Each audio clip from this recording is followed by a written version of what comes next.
Tenacious net play.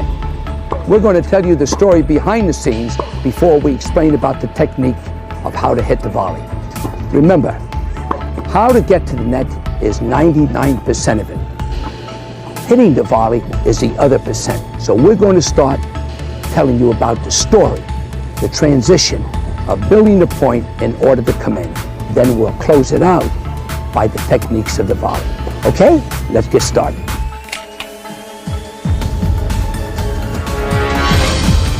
Welcome to Nick.Bollet.tieri's Tenacious Net Play. Tenacious Net Play offers a complete exploration of the attacking game, leaving you with powerful insight, clear strategic objectives, and techniques for making your skills tenacious. You will learn how to master the art of applying pressure and closing points. We'll show you how to set the stage for the point's end so that the odds of winning are always in your favor. The Tenacious Net player wins by progressively breaking down the opponent over the course of a match, applying constant pressure, forcing the opponent to either come up with the goods or go down trying.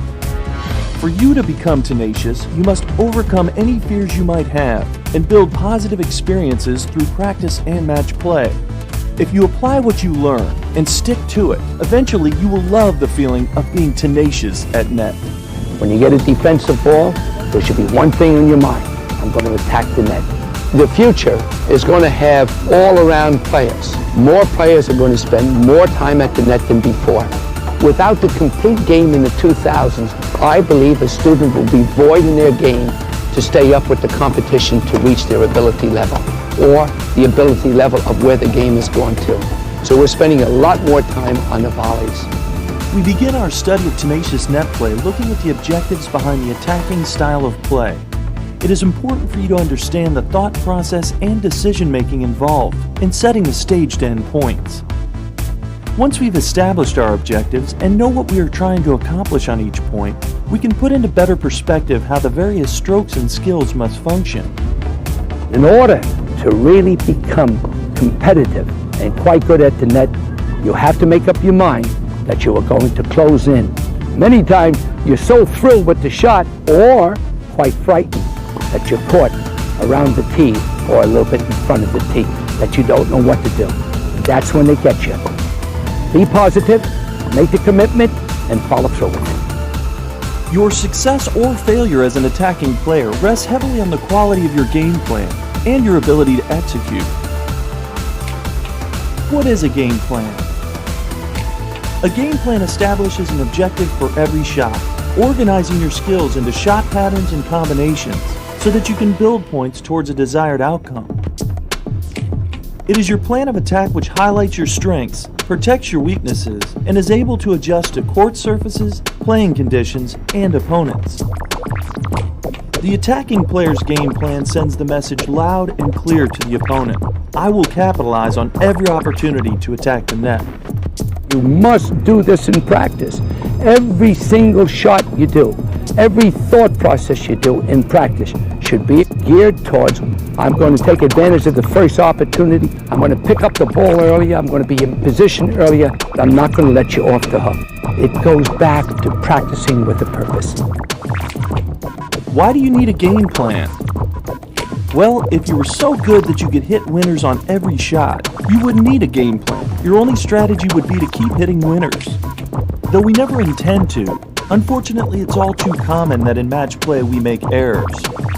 If you don't learn to manage your errors, you'll end up beating yourself.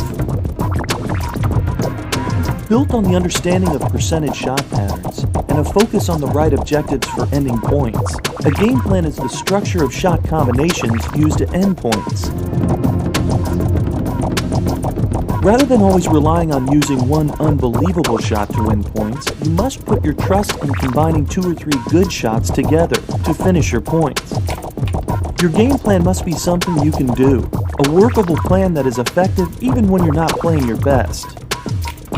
If you are disciplined to your game plan and trust the effectiveness of the patterns and combinations, you'll find yourself under a lot less pressure, not having to make split-second decisions for every shot. When I go to tournaments, or I watch a lot of amateurs play, I sort of look at the attitude and the intensity of the approach shots.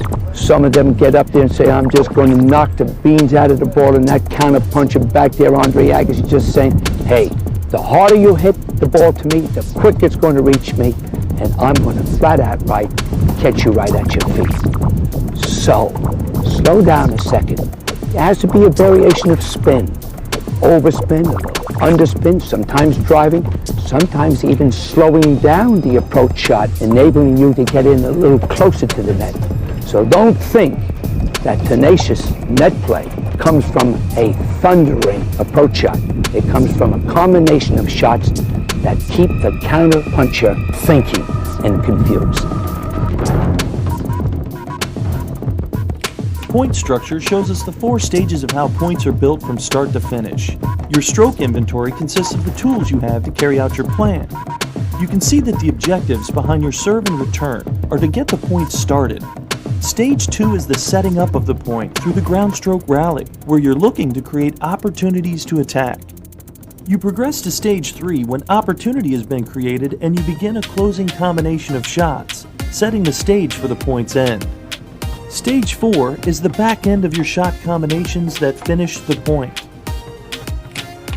Obviously, not all points will progress through all 4 stages. For example, to serve and volley, your serve is being used as an approach shot, so essentially you go from Stage 1 to Stages 3 and 4, eliminating the rally. Your competitive mentality should have you positioned and prepared to attack the net the first opportunity you see. But you must be willing to build your opportunities as many shots as it takes. You have to be disciplined enough to avoid the temptations that can sidetrack your game plan. If you let yourself slip into the pressured mentality of trying to end the point with every swing of the racket, you'll quickly find yourself swimming in unforced errors. Power is only one of the ingredients of the formula. You want to attack with intelligence. Power, placement, variations of spin, that's what it's all about, is learning how to attack and mixing it up, because if you mix it up, the opponent doesn't know what you're going to do. We continue our pursuit of the tenacious mentality, looking at point outcomes and the story behind statistics. If you were to chart match statistics, the end of the point would fall into one of 3 categories: winners, forced errors, and unforced errors. A winner occurs when you successfully execute a shot that goes untouched by the opponent to end the point. A forced error occurs when your shot forces the opponent to execute without having time to set up mentally or physically, and they make an error. An unforced error occurs when your opponent has time to set up mentally and physically for the shot, and they make an error. To learn more of how your shot selection strategy relates to the point-ending outcomes, consider the following scenario. With a penetrating serve, you have created an opportunity ball in the midcourt. Will you A, go for the outright winner on the next shot, B, get into a rally and wait for the opponent to make an error, or C, approach with the intent of forcing the opponent as you position at net? Let's examine option A, go for the outright winner. Even an easy sitter can be easy to miss when you think to yourself, go for the winner, and the pressure's on. To put it on the line under tough circumstances and come up with the big winner is certainly a glorious moment for any player. There's no greater feeling, except for winning the match itself. But when you hit with the intent of creating an outright winner, you put added pressure on yourself, and often you try to make the shot better than it needed to be, resulting in an error. In the final match statistics, if the same short ball opportunity were to occur 100 times, would you be satisfied with 35 of those glorious winners? Maybe so, but before you answer, you have to ask yourself the question, what happened on the other 65 points? Well, you made unforced errors on 55 of those points. In the big picture, your short ball decision to go for it is now costing you far more points than you're winning. Closing winners can be just as rewarding, and going home with the trophy will feel even better when you focus on creating winners at net as the back end of a combination. Take the pressure off yourself and build points. When you get that defensive ball, do not go for a winner on that particular shot. is part of a series of shots, which start with controlling the center of the court, the approach shot, the first volley, moving further, the put-away volley. It's a combination of shots. We continue our short ball scenario looking at option B. Get into a rally and wait for the opponent to make an error. If you repeatedly pass on blatant opportunities to attack, choosing to stay back and rally, you're actually doing your opponent a favor. In no time at all, your opponent will be rallying comfortably, with no pressure of having to keep the ball deep. That's when consistent depth on the shots gets easiest to achieve. Secondly, waiting for errors and playing it safe only works some of the time, and that's when the opponent is willing to give you the match on errors. Unless you learn to force the action, you'll lose to players who can. Certainly, you want to build the points, but you have one thought in mind. Don't stay back there too long. Your opportunities to attack will diminish. Attack right away, or even attack before you're supposed to come in. The attacker must say, hey, if they have to head up and they're off the court in that position, I'm going to go in sometimes and volley to the open court. So when you see that girl or boy hitting up on the volley and you're about in this position, say, heck with it. I'm going to go in, because for them to get the ball over the net, they have to lift it. And then you're in position to put it away. Stefan Edberg was fantastic in creating this, the same as Boris Becker. And once you get to that net, there's no longer keeping the play. A good forcing first volley from within the tee and close in, baby. Close in and end the point.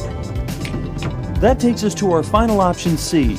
Approach with the intent of forcing the opponent as you position at net. Rather than turning every short ball opportunity into an attempted winner, we choose to approach with the intent to force. Your intent to force means in your own mind, you're allowing for margin of error, not requiring perfection on your shot. This allows you to maintain a much higher percentage of approach shots in play, reducing your unforced errors. By selecting option C, you will have set the stage for the following possibilities. You will force the opponent to A. Come up with a big winner, B. Break down with a forced error, or C. Give you a volley or overhead opportunity to end the point. The odds tell us when you can effectively force on the approach, the frequency of winners by the opponent will be far offset by the number of forced errors they commit, in addition to the put-away winners you will have at net.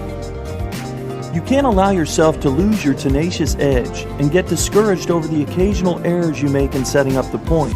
Just remember, if you stayed within your game plan, you were at least going for the right shot. And more importantly, respect the fact that if your opponent is at all worthy, they will make their share of spectacular winners that you're challenging them to have to hit.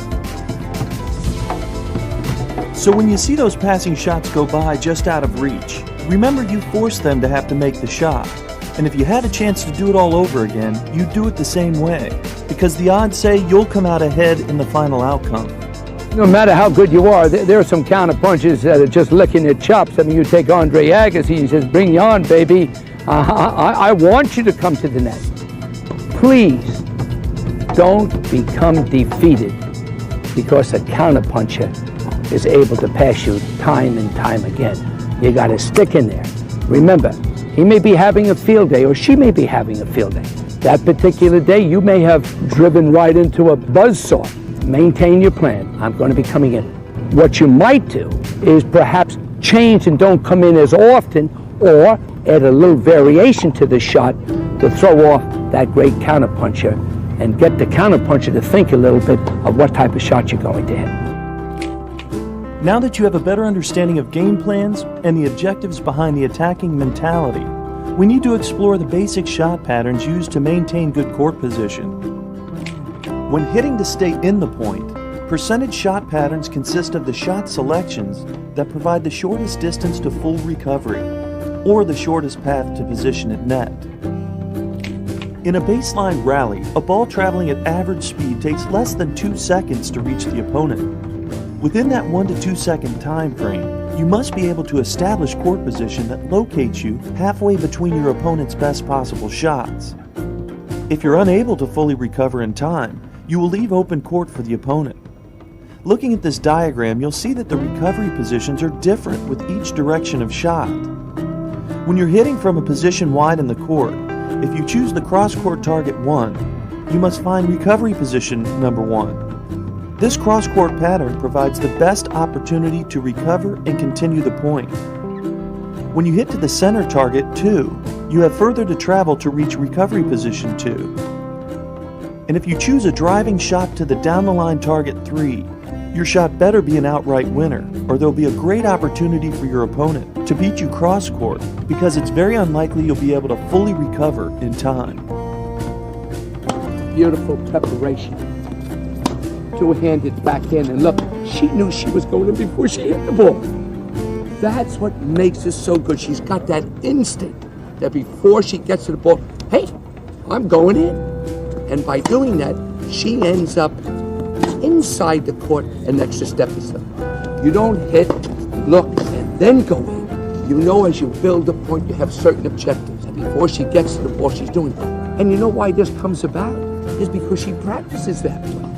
This doesn't come about by accident. Now, she will move back once in a while. And when she does move back, she'll get right back up into that pocket immediately. And that's what makes it so good. Your ability to improve your court position behind every shot is critical to your attacking game plan. When working with short balls out near the alley, approaching down the line provides the shortest path to improving your court position.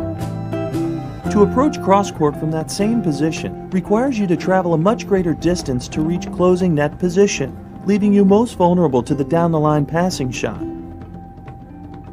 When you have a short ball in the center of the court, attacking straight down the center will reduce the opponent's passing shot angles, deter their lob tendency, and allow you to position for the volley.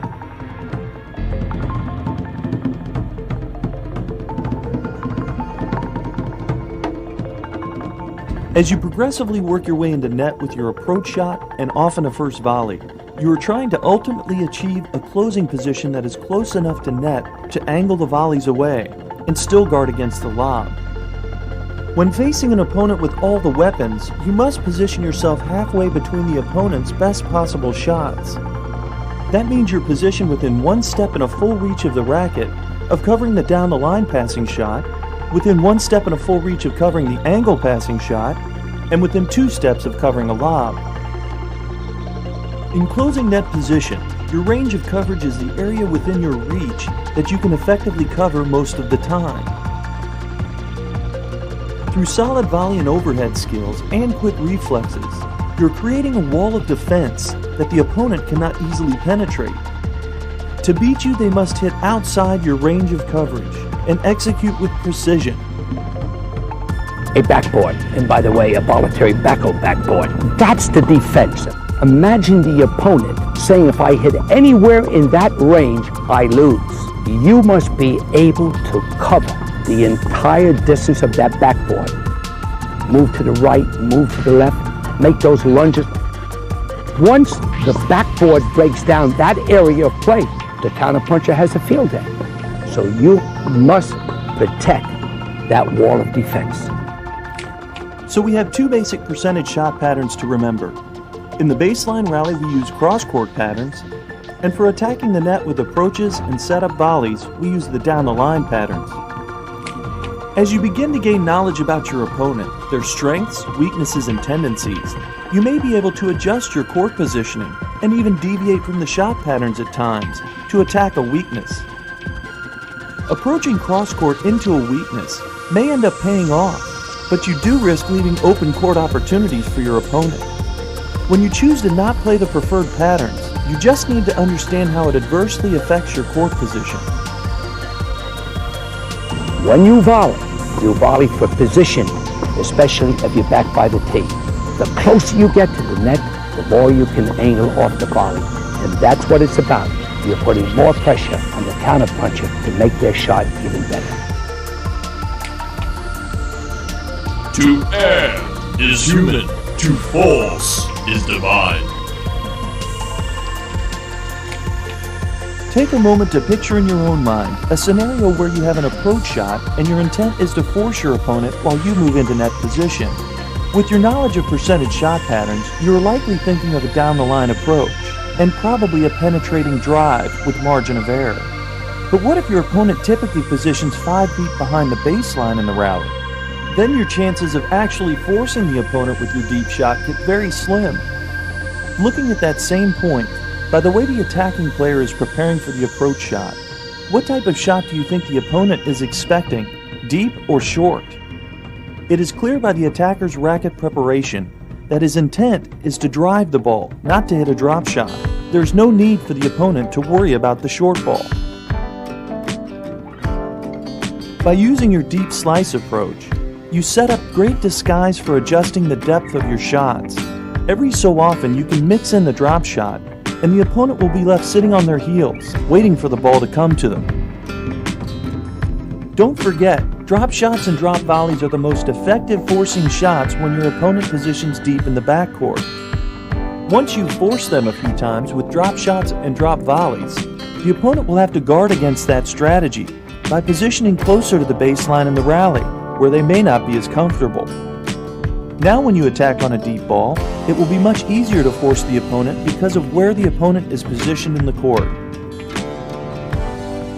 Developing the art of disguise in your game and paying attention to how your opponent positions in the court will allow you to effectively attack both deep and short throughout the match. Warning! Don't feed the giant!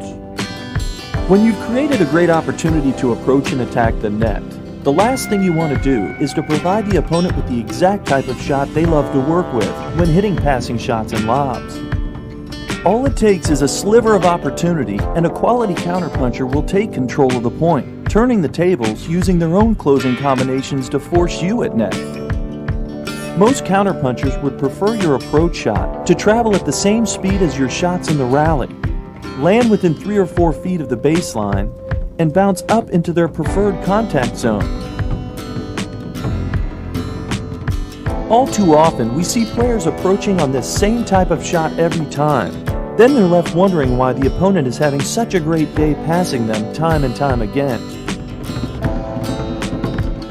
Using variations of spin, pace, and depth on the approach shot forces the opponent to work with balls outside of their preferred contact zone, giving them nothing to work with, making them generate all their own pace as you toy with their timing and rhythm. Think of using variation as a way of giving the opponent less to work with, so you don't end up feeding the giant. Don't feed the giant! The 99 Men's World Championship clearly show that the all-court game with a couple of weapons in the long run will normally beat the other player no matter how good they are. And this was clearly shown by Sampras beating Agassi in the finals, even though Agassi was #1. Pete was able to dig deep, come in with a big serve and volley, come in and hit that kicker overhead, the slam dunk. He had powerful ground strokes there, flat, but he had a little bit more than Andre to come in. And this is what I believe is going to happen.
When you come up to the net, you're in the fire zone.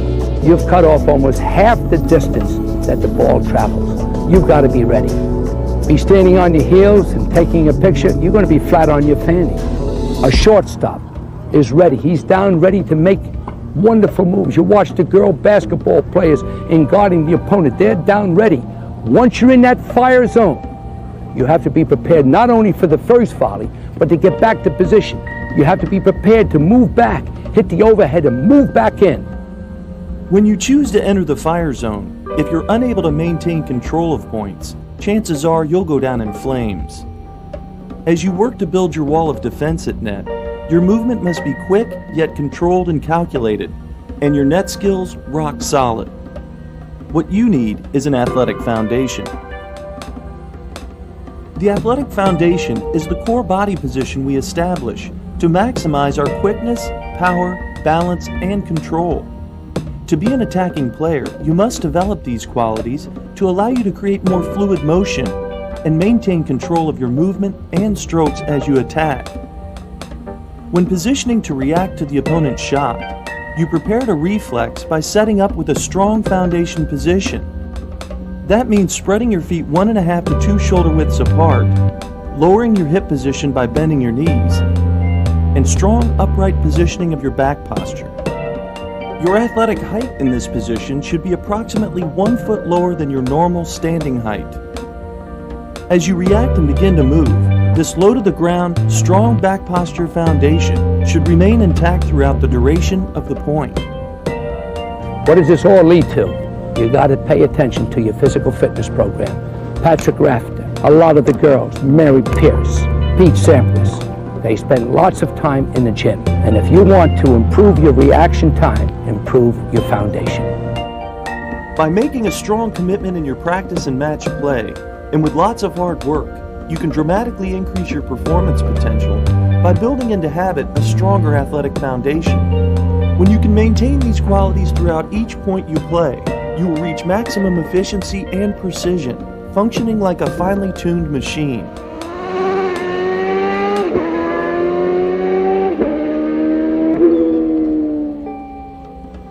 While staying low and compact in your athletic foundation, your footwork has to be smooth and fluid as you move in. Whether you're attacking off the serve, return, or a short ball, you must accelerate your footwork in the first few steps to get you in closer to the net. With the help of the cross-behind footwork pattern, you can learn to move through your approach shots using your forward momentum to help you execute the stroke.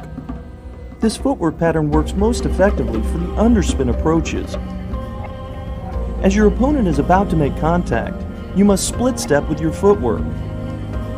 The purpose of a split step is to regain control of your body's forward momentum and establish your balance. Your split step allows you to read the opponent's next shot and make your move accordingly.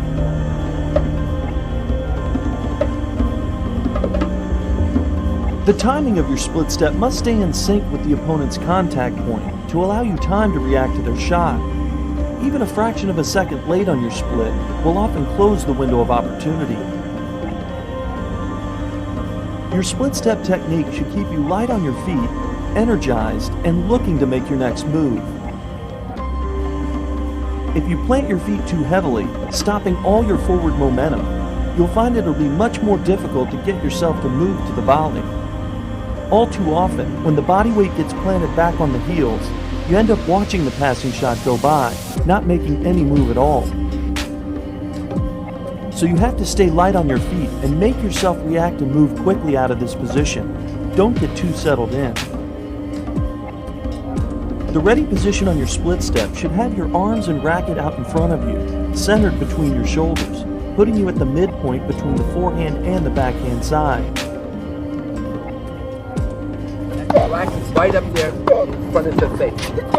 That's very important. You get the racket head up by your face or shoulder level wide, because you want to be meeting the volleys up by the shoulder. Keeping the racket head above your hands and pointed upward will create a lighter feel for the racket, allowing you to be quicker on preparation for the volleys. Your strong foundation. You've got to get down there and stay there. You're just going to stay down there until your legs burn. With a strong athletic foundation as our building block, we now want to focus on the skills behind our wall of defense.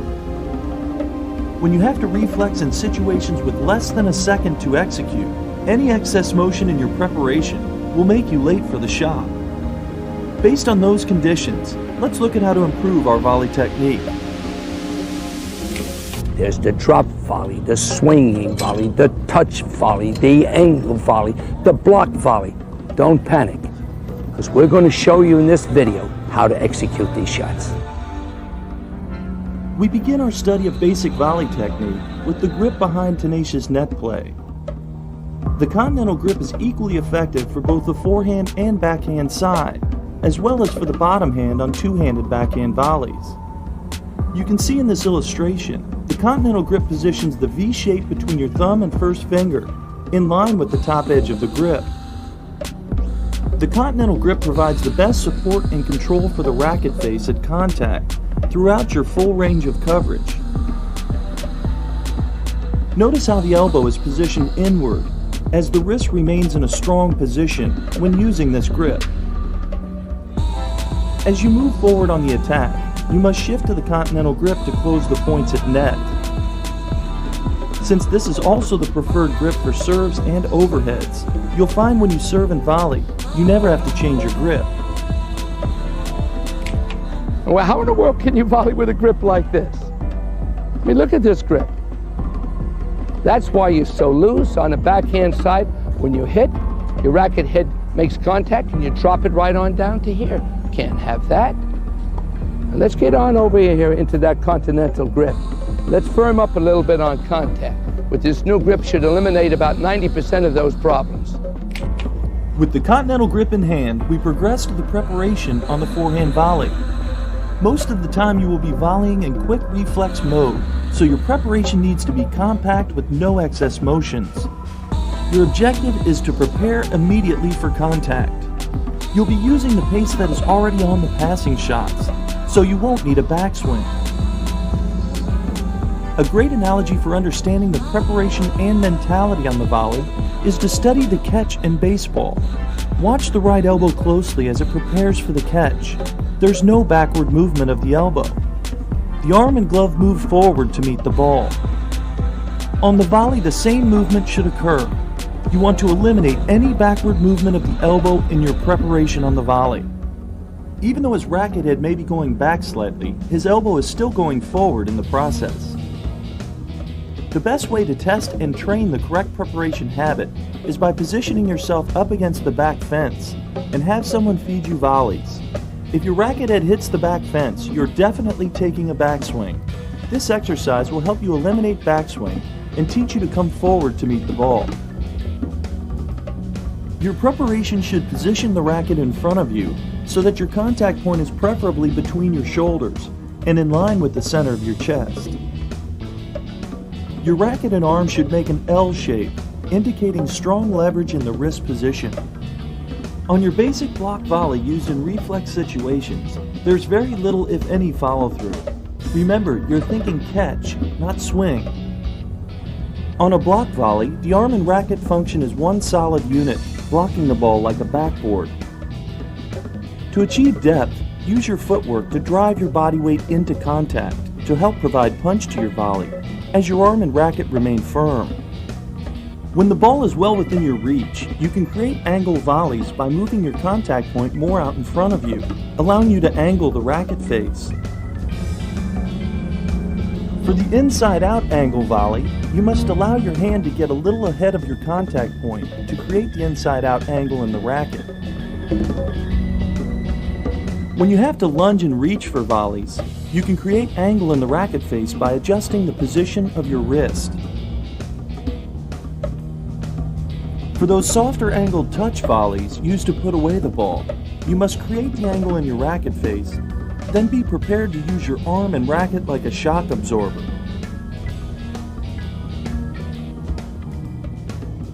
To execute a drop volley, your arm and racket must again function like a shock absorber, absorbing nearly all the pace of the incoming shot. Your preparation positions the racket face directly to contact point position, and in your mind you're thinking catch the ball on contact. On impact, the wrist position maintains enough firmness to keep the racket and arm together as one solid unit. Watch how the elbow holds position, and on impact, the lower forearm and racket recoil together, absorbing the shock of the ball. Make sure your hand doesn't grip too tightly, or you'll lose flexibility and feel for the shot. Your setup for the drop volley should have the same preparation as your deep volley, disguising the shot so the opponent can't anticipate the depth of your volleys. Your intent on the drop volley should not be to make the shot perfect, just good enough to force the opponent. If you go for the outright winners, you'll end up making too many errors in the long run. In many first volley situations, you'll have to execute the low volley, making contact just before the ball bounces. You must force yourself to get down for these shots by spreading your feet and really bending your knees. You should realize that the opponent has you in a defensive position, having hit the ball to your feet. So don't rush through this shot. Take the time to get the ball back into play. To give the ball lift over the net, you should angle the racket face so that it is open slightly. You should make every effort to get to the ball and volley it before it bounces, so that you don't lose offensive control of the point. But at times you will be caught in situations where you must half volley. Executing the half volley is not all that difficult if you keep it simple and don't panic. Treat it just like the low volley by getting down to make the shot. Determine where the ball will bounce, then position the racket head directly behind that spot. The closer you can position the racket behind the bounce, the better you can judge the height of contact and the timing. Using a slightly open racket face, you can either block the ball or add a little punch with a follow-through.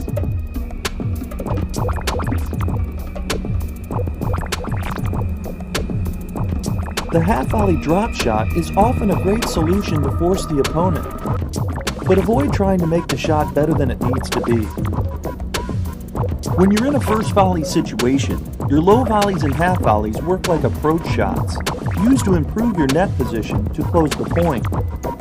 Using the percentage shot pattern rule for approach shots, the down-the-line direction will provide the shortest path to reaching your closing net position for the next shot. When working with the low setup volleys near the center midcourt, choosing to hit the volley straight ahead, down the center of the court, reduces the passing shot angles and makes the lob a more difficult option for the opponent. Recovery for the volley is even more important than recovery on the ground stroke. Why? You're right up there by the net. So the ball is going to reach you 25, 30, 40% quicker. So the initial volley is important, but the recovery for the second volley and the covering of position become even more essential. The high volley can be a very awkward shot for many players, especially when the incoming ball is a high floater. Typically, you get anxious to swing at it, and if you don't use the right technique, all too often the ball ends up hitting the fence in a fly. When you need to apply some pace to the volley, there's one key element to remember. As you prepare for the volley, with your elbow moving forward as the first move, you should angle the butt of the racket towards the ball. As the forward action begins, you drive the butt of the racket forward and down along the path like a waterfall. This action sends the racket face up into contact with plenty of pop. Notice there is no snapping of the wrist in this action. The wrist maintains the strong leverage position through contact. You can learn to add power with great control using this technique for the high floating volley.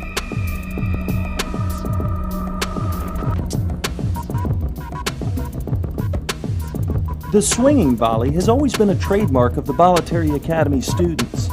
We teach this shot to be used as a tool for sneak attack out of the rally. It is basically nothing more than a regular ground stroke without letting the ball bounce.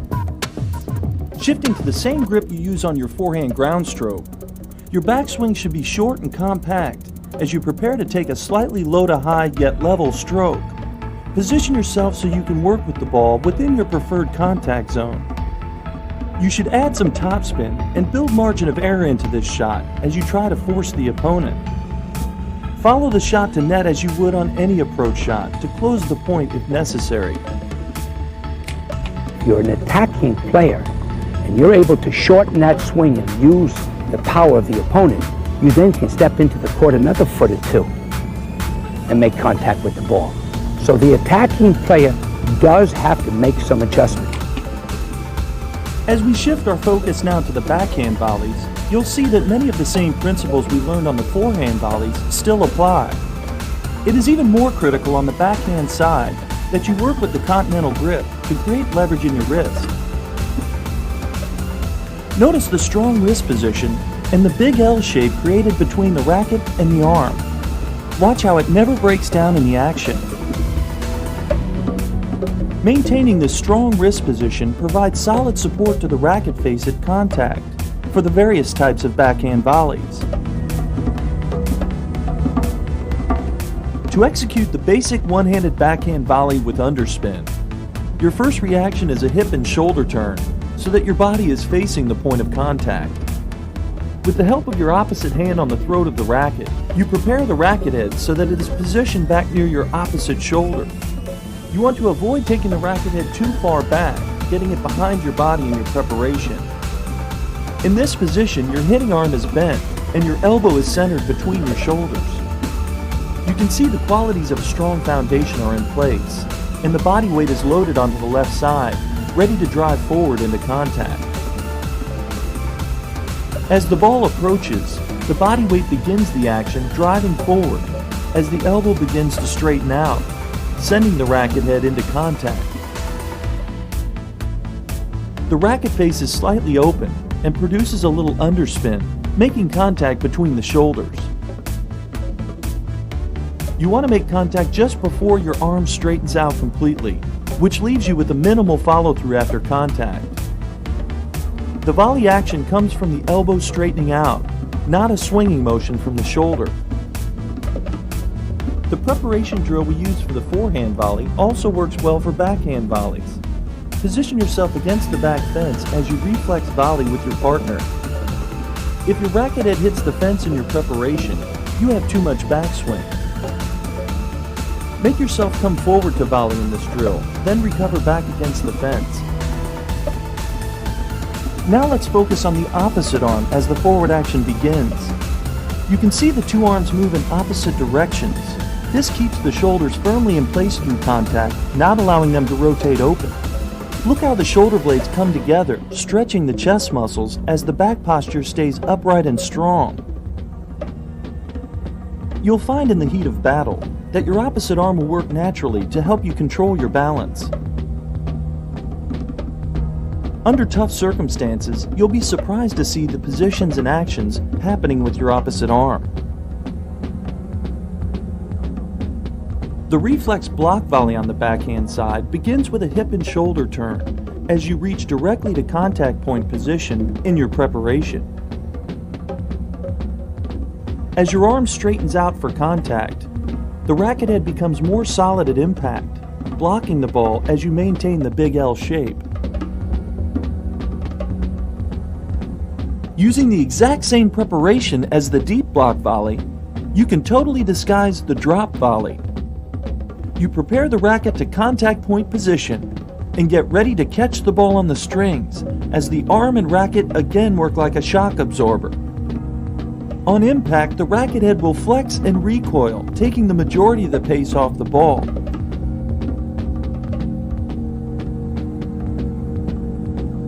Depending on the situation, you can create angle volleys two different ways. When the ball is well within your reach, by moving your contact point forward and making contact earlier, you can position the racket face at the desired angle to create the shot.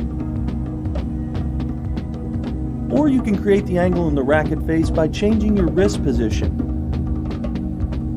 A technique you must learn to be able to angle on the full-reaching lunge volleys. When the ball is nearly out of reach, the opposite arm will separate early to help maintain upper body control and balance as you reach beyond your stance. Be confident that you'll regain your balance after making contact on a full lunge, or fear will keep you from going for it. Even if you can't make the shot, you'll still establish in the opponent's mind your ability to create a wider wall of defense and range of coverage. On the low volley, you must get down for the shot by bending your knees. using a slightly open racket face to create lift over the net. You should block the ball, keeping your wrist position firm to achieve depth. Remember, the opponent has you in a forcing situation. Don't rush through it, or you'll increase your risk of error. The half volley is very similar to the low volley in that you must get low for the shot and use the block technique. Positioning the racket face behind the bounce of the ball, you must anticipate the height of the bounce and the timing for the shot. And remember, sometimes the half volley drop shot is the best alternative you have. When the opponent takes aim and fires, and you realize you are the target, it is your backhand volley that has the most range in covering your body. Where the forehand volley gets jammed and awkward, your backhand volley can pass freely, like a pendulum across the body.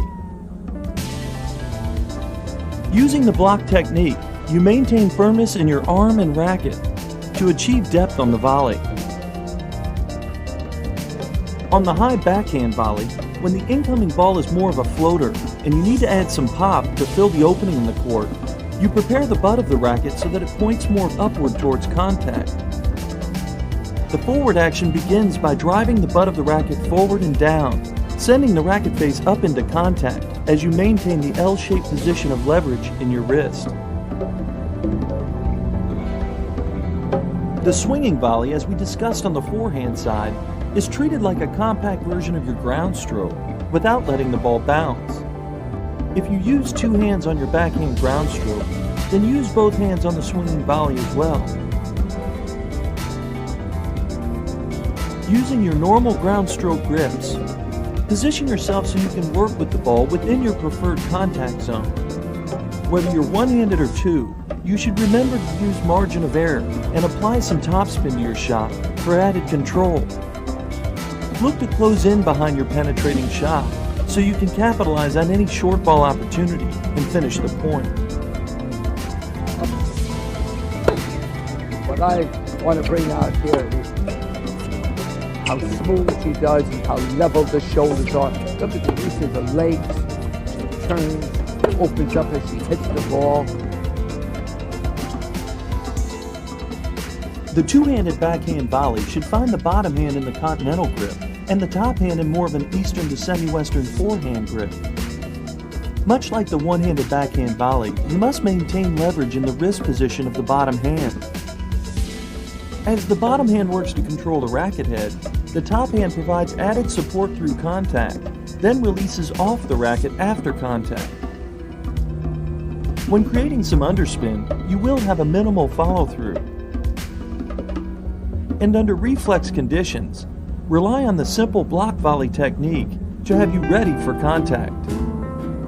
For younger children, the two hands offer more control and support for the volley as they develop their strength. You should realize that it is difficult for the attacking net player to maximize their reach and their range at net using two hands, so you must develop the skill of working with just one hand as well. Eventually, you do want to become a skilled one-handed volleyer to maximize your threat at net. This young lady's capable of doing everything. Tremendous balance. She wants to volley. She's set with the grips. We're letting her volley now with two hands, and later on we'll go to one hand. We're now letting her just use one hand. She's got the correct grip. We want those fingers spread out just a little tiny bit. That index finger is spread out. Now watch with the two hands on the volley. All right, now put the zip on it. We worked on this now today. Look at that acceleration. The atmosphere is, I want to volley. And that's what we must remember, whether it's an adult, whether it's a child, whether it's a beginner. Get them to look forward to volleying. If we do that, it's just a matter of time. Anybody that's going to be attacking that net, they're going to get lobs. And you have to give a strong message immediately. You want to lob me? You watch what I do with that. You have to learn how to hit the overheads, but wait a second. Not only are you going to hit the overhead, you're going to hit the overhead and you're going to attack and move right in for that defensive return. If you establish the fact right away, hey, counterpuncher, hey, defensive player, I don't care what you hit. I'm coming right back at you, so be prepared. If you watch the opponent closely as they set up to execute, often you can detect their intent to lob by the way they prepare. As you're closing into net position, your split step must work to quickly reverse your body's forward momentum and start you back for the overhead. Your first reaction out of your split step should be to get lower to the ground for quicker movement. Your first few steps should work to position yourself so your contact point is out in front of your body. Stay light on your feet because you may need to use little adjustment steps as the ball gets closer to you. While you quickly position with your footwork, your upper body prepares by pointing the hitting elbow towards the back fence. Notice how the shoulders are in a level position, helping you maintain upper body balance, especially when pushed backwards. Your opposite arm prepares by pointing up towards the ball, then serves as a counterbalance, helping to rotate the shoulders as it tucks into the rib cage at contact. Your back posture must be strong and upright throughout the stroke as well. Remember, the ball is descending quickly, so you must start your swing early enough so your timing at contact allows your arm to fully extend into the overhead. You preferably want your contact point out in front of your body, but in situations where you can't position in time, you must be able to execute even when the ball gets behind you. This is where using the continental grip is most critical, enabling you to work with the ball in all the various contact point positions. You will need to learn the scissor kick technique to provide power and reach on the lobs that really push you backward. You can see how he pushes off the right foot to drive up into the shot, landing on the left foot, kicking the legs in a scissors-like action. Most girls have a tendency for the backside to come out. Watch successful people or players hit their overhead. You see the whole body is quite straight when they make contact. This prevents a lot of the shanking and mishits from hitting the overhead. The left hand is up, upper body is extended. Wonderful racket speed. Use of her legs. A popular strategy of the counterpuncher is to lob to your backhand side, forcing you to hit the backhand overhead. Often considered as one of the more challenging shots to master, the backhand overhead is really not that difficult if you use the right technique. As we learned on the high volley, when you want to add power, you prepare so that the butt of the racket points up towards your contact point position. The same applies on the backhand overhead. In your preparation, the elbow stays bent as the butt end points straight up towards your point of contact. You drive the butt of the racket up towards contact, and as the arm straightens out, the racket head comes up over the top, pronating the wrist. It is almost like the service motion, only in reverse, going from follow-through position to backswing. With practice, you can develop this into a weapon. Now let's review the various attacking combinations you have to work with to force the opponent. To serve and volley is the best way to capitalize on a serve strength. This tactic forces the returner to have to execute with great accuracy under pressure. Your serve must allow you time to position for the first volley and minimize the passing shot opportunities for the opponent. Serving to the tee as your primary target on the serve and volley allows you to limit the returner's options. Remember, the harder you hit the serve, the less time you have to position for the first volley. So learn to complement your power serve with variations of spin and placement. But when you serve wide, be careful, because the passing shot lanes will open up for the returner. Your primary objective on your serve should be focused on getting a high percentage of first serves in play. It is very difficult to maintain your edge when you're living off second serves and double faults. The return and volley combination is most commonly used in second serve situations. When the opponent knows you might attack behind the return, you are applying pressure to their second serve, forcing them to have to execute with much higher quality, leading to more double faults. Using underspin will allow you to adjust the depth of your return with more disguise. As on any approach shot, getting a high percentage in play is very important. Attacking down the line or straight ahead from the middle of the court is the percentage shot selection for the return and volley to allow you to achieve position and time. When the point progresses into the baseline rally, you have several options for setting up forcing situations.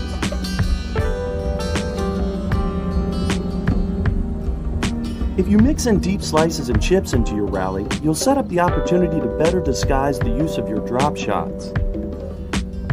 Forcing the opponent with the drop shot brings them to net on your terms, giving you an easier opportunity to pass and lob.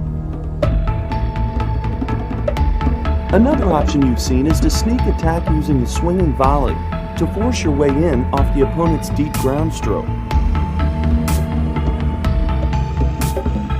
The short ball opportunities created in the rally allow you the option to attack deep and short off the approach shots.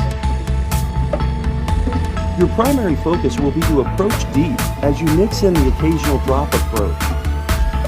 The highest percentage combination is to attack down the line for the setup shots and angle the closing volleys for the putaway.